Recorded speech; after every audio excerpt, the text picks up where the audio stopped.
നമസ്കാരം. ഇന്നത്തെ തിരുവനന്തപുരം വാർത്തകളിലേക്ക് സ്വാഗതം. ഇന്ന് രാഷ്ട്രപിതാവ് മഹാത്മാഗാന്ധിയുടെ 155-ാം ജന്മദിനം. 1869 ഒക്ടോബർ 2-നാണ് മോഹൻദാസ് കരംചന്ദ് ഗാന്ധി എന്ന ഗാന്ധിജിയുടെ ജനനം.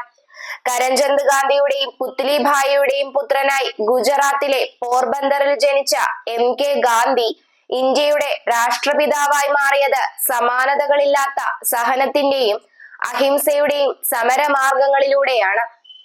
ലോകത്തിനു മുന്നിൽ അഹിംസയുടെയും സത്യാഗ്രഹത്തിന്റെയും പുതിയ പാത തുറന്നുകൊടുത്തയാളായിരുന്നു അദ്ദേഹം. അതുകൊണ്ട് തന്നെ ഗാന്ധി ജയന്തി ദിനത്തിൽ അന്താരാഷ്ട്ര അഹിംസാ ദിനമായും ലോകം ആചരിക്കുന്നു. ഹിമാചലിലെ മഞ്ഞുമലയിൽ 56 വർഷം മുമ്പ് വിമാനം തകർന്ന് അന്ത്യം സംഭവിച്ച സൈനികൻ തോമസ് ചെറിയാന്റെ മൃതദേഹം കണ്ടെത്തിയതോടെ ബന്ധുക്കളുടെയും നാട്ടുകാരുടെയും കാത്തിരിപ്പിന് വിരാമമായി. ചണ്ഡീഗഡിലെ കരസേന ബേസ് ക്യാമ്പിൽ എത്തിച്ച മൃതദേഹം 2 ദിവസത്തിനുള്ളിൽ നാട്ടിലേക്ക് കൊണ്ടുവരുമെന്ന വിവരം തിങ്കളാഴ്ച ബന്ധുക്കൾക്ക് ലഭിച്ചതോടെ ഒഡാലിൽ വീട്ടിലേക്ക് ജനപ്രവാഹമായി. Elanthoor, Karoor saint Peter's orthodox പള്ളിയിൽ സംസ്കാരം നടത്തും. കേരളത്തിന് വെള്ളപ്പൊക്ക ദുരിതാശ്വാസമായി 145.60 കോടി രൂപ അനുവദിച്ച് കേന്ദ്രം. NDRF-ൽ നിന്നുള്ള അധിക ഫണ്ടായാണ് തുക അനുവദിച്ചിരിക്കുന്നത്. 14 സംസ്ഥാനങ്ങൾക്കായി 5858.60 കോടി രൂപയാണ് ഇത്തരത്തിൽ അനുവദിച്ചിട്ടുള്ളത്.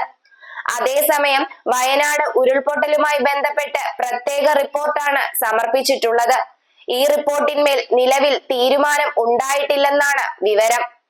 ജയിൽ ശിക്ഷ അനുഭവിക്കുന്ന ബലാത്സംഗ കുറ്റവാളിയും ദേരാ സച്ച സൗദ നേതാവുമായ ഗുർമീത് റാം റഹീം സിംഗിനെ പരോൾ അനുവദിക്കുന്നതുമായി ബന്ധപ്പെട്ടുള്ള അഭ്യൂഹങ്ങൾ പ്രചരിക്കുന്നതിനിടെ പ്രതിഷേധവുമായി കോൺഗ്രസ്.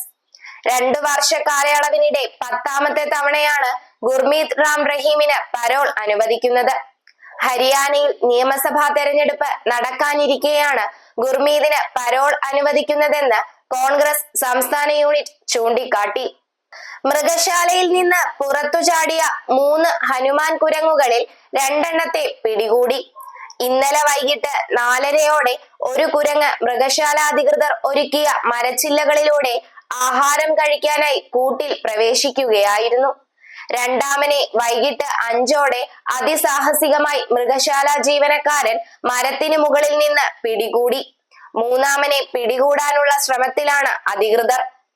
മത്സ്യബന്ധനത്തിന് പോകുന്ന വഴി വള്ളത്തിൽ നിന്ന് വഴുതി കടലിൽ വീണ് തൊഴിലാളിയെ കാണാതായി. വിഴിഞ്ഞം കോട്ടപ്പുറം കുഴിവിള പുരയിടത്തിൽ പരേതനായ ജസ്റ്റിന്റെയും സ്വർണമ്മയുടെയും മകൻ ജെ പ്രസാദിനെയാണ് പൂവാർ കടലിൽ കാണാതായത്. തിങ്കളാഴ്ച രാത്രി 8-ഓടെയാണ് അപകടമെന്നാണ് ബന്ധുക്കൾക്ക് ലഭിച്ച വിവരം. കോവളത്ത് യോഗ പരിശീലനത്തിനെത്തിയ വിദേശ വനിതയ്ക്കു നേരെ പരിശീലകന്റെ ലൈംഗിക അതിക്രമമെന്ന് പരാതി. ലൈറ്റ് ഹൗസിന് സമീപത്തെ യോഗ സെന്ററിൽ ക്ലാസിനിടയിൽ വിഴിഞ്ഞം ടൗൺഷിപ്പ് സ്വദേശിയായ പരിശീലകൻ സുധീർ അർജന്റീന സ്വദേശിനിയുടെ ശരീരത്തിൽ കടന്നുപിടിക്കുകയും പീഡിപ്പിക്കാൻ ശ്രമിച്ചുവെന്നുമാണ് പരാതി. സംഭവത്തിനു ശേഷം പ്രതി ഒളിവിൽ പോയി. ഇയാൾക്കായി തിരച്ചിൽ ആരംഭിച്ചതായി കോവളം പോലീസ് അറിയിച്ചു. വിദേശ രാജ്യങ്ങളിൽ ജോലി വാഗ്ദാനം ചെയ്ത് സംസ്ഥാനത്തിന്റെ വിവിധ ഇടങ്ങളിൽ നിന്ന് 5 കോടി രൂപയിലേറെ തട്ടിയ കേസിൽ അമ്മയും മകനും അറസ്റ്റിൽ. തിരുവനന്തപുരം ശാസ്തമംഗലത്ത് പ്രവർത്തിച്ചിരുന്ന brook port travel and logistics ഉടമയായ ഡോൾസി ജോസഫൈൻ സജു, മകൻ രോഹിത് സജു എന്നിവരെയാണ് മ്യൂസിയം പോലീസ് അറസ്റ്റ് ചെയ്തത്.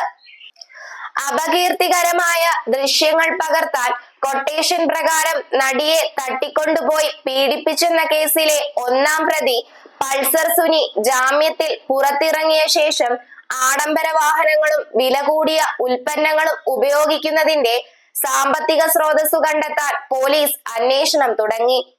ജാമ്യത്തിൽ ഇറങ്ങുന്നതിന് മുൻപ് ജയിലിൽ നിന്നും നേരിട്ട് വന്ന ഘട്ടത്തിൽ 7000 രൂപ വില വരുന്ന ചെരുപ്പും 4000 രൂപ വില വരുന്ന ഷർട്ടും ധരിച്ച് സുനിൽകുമാർ കോടതിയിലെത്തിയ വിവരം രഹസ്യാന്വേഷണ വിഭാഗം റിപ്പോർട്ട് ചെയ്തിരുന്നു. മാനസികമായും ശാരീരികമായും വെല്ലുവിളി നേരിടുന്ന കുരുന്നുകൾക്ക് ആശ്രയമായ സബർമതിക്ക് കരുതലിന്റെ തണലുമായി Lulu group chairman MA Yusuffali. സബർമതിയുടെ 7ാം വാർഷികത്തിൽ കേരള ഗവർണറെയും കുട്ടികളെയും സാക്ഷിയാക്കി നൽകിയ ഉറപ്പ് യൂസഫലി യാഥാർത്ഥ്യമാക്കി. ഹോസ്റ്റൽ സൗകര്യമുള്ള മികച്ച കെട്ടിടം നിർമ്മിക്കുന്നതിന് നൽകുമെന്നു പറഞ്ഞ 1 കോടി രൂപ MA യൂസഫലി കൈമാറി. 1 കോടിയുടെ ചെക്ക് യൂസഫലിക്ക് വേണ്ടി Lulu India CFO Satheesh Kuruppath, regional director Sadiq Kasim, Lulu India media head NB Swaraj എന്നിവർ സബർമതി സ്ഥാപക നേതാവ് രമേശ് ചെന്നിത്തലയ്ക്ക് കൈമാറി.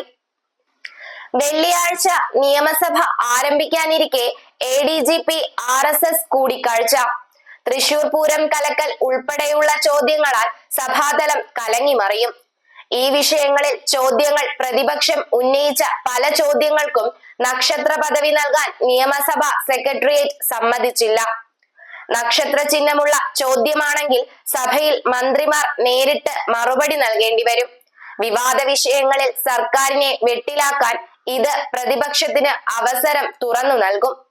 അതേസമയം നക്ഷത്ര ചിഹ്നമില്ലാത്ത ചോദ്യമായാണ് പരിഗണിക്കപ്പെടുന്നതെങ്കിൽ മറുപടി എഴുതി നൽകിയാൽ മതിയാകും. ഇതോടെ വാർത്തകൾ അവസാനിച്ചു. നന്ദി, നമസ്കാരം.